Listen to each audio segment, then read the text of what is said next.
Privyet, I'm Chuck Olenek, a Ukrainian-American, baptized with the name Yaroslav, which is the name that I use in the reenactment group, the Society for Creative Anachronism, where I'm known as Yaroslav or Yori. I've talked about the undead a number of times in this series.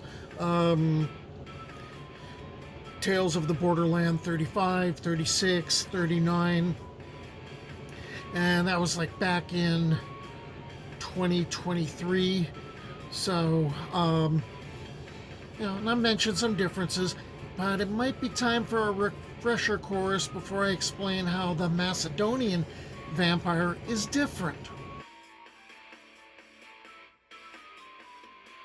The vampire, Ukrainians would call him Upir, Belarusians, they would refer to him as Vupir.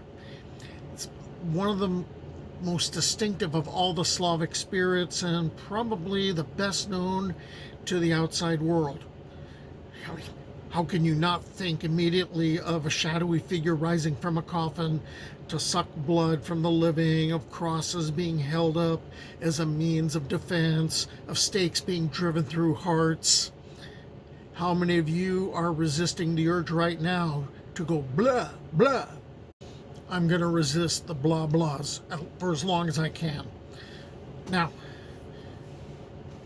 what we have to look at as far as looking at vampires is the idea of the Slavs believe that upon death, the soul is going to go out of the body and wander about its neighborhood and its workplace for 40 days before moving on to an eternal afterlife. If you are Eastern Orthodox, there's a service that's held after the first 40 days called Wanahida, and then basically the hosting or the family of the deceased is going to host a gathering, but it's a special mass that's held. Pagan Slavs also considered it necessary to leave a window or a door open in the house for the soul to pass through at its leisure.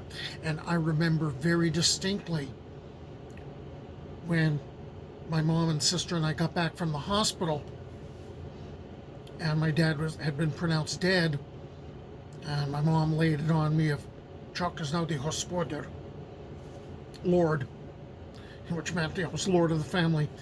My mom immediately opened up every window in the house, and they stayed open for those 40 days. Sometimes the pagan beliefs are going to be wound in with the Christian beliefs. So during this time, this 40-day period, the soul was believed to have the capacity of re-entering its body.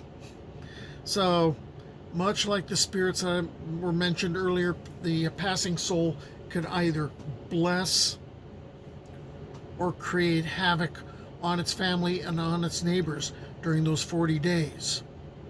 Upon an individual's death, there was a lot of stress that was placed on proper burial rites to ensure the soul's purity and peace as it's separated from its body.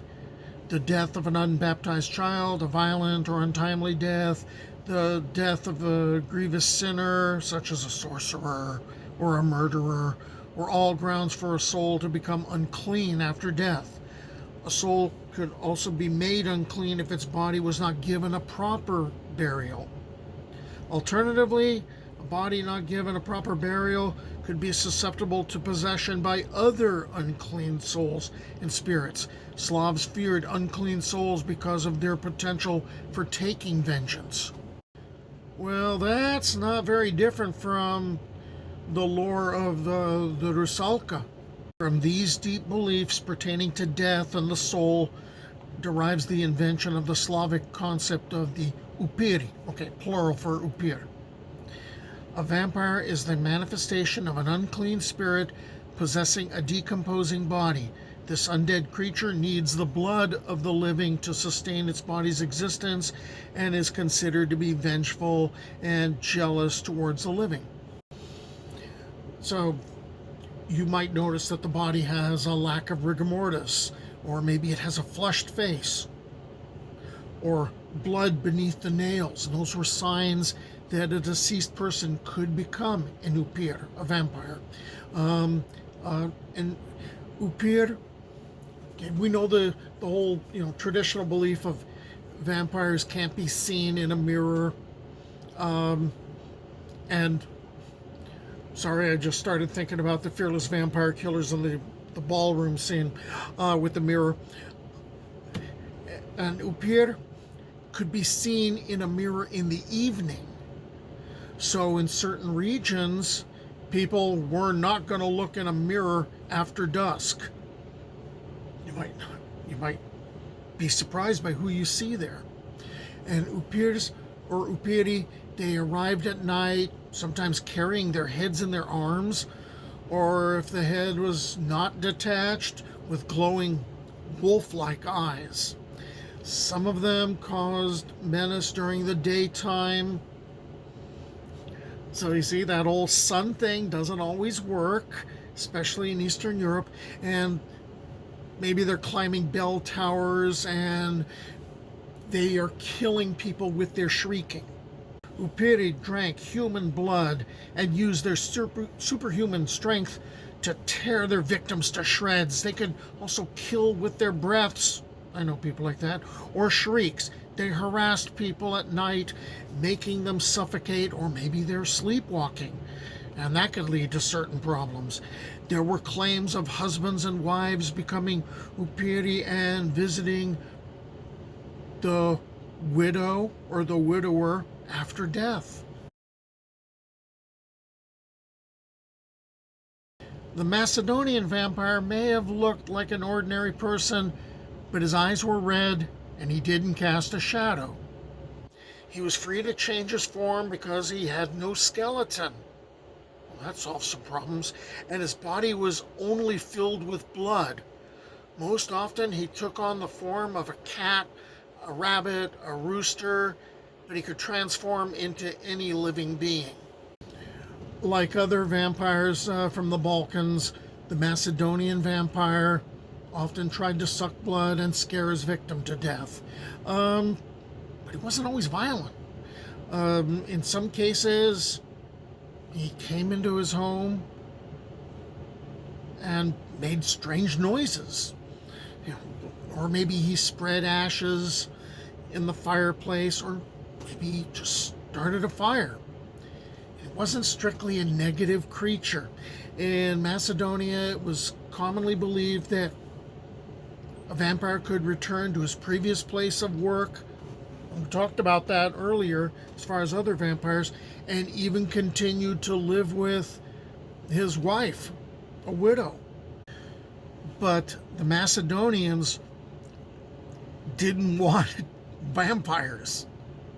And it's pretty obvious because of this next thing of how to prevent someone from becoming a vampire. To make sure someone didn't become a vampire, every corpse was guarded at night. That still happens in some places. For 3 days and nights leading up to the funeral, there was a vigil that's held in respect for the deceased and protection for him, or to keep from turning into a vampire. Well, it seemed a little early in the year for talking about vampires, but this was something I just happened to come across. Besides, tomorrow night, it's Walpurgis night. The night of burning witches. So, I guess we're going to get into some spooky stuff. Until the next time, do pobачення.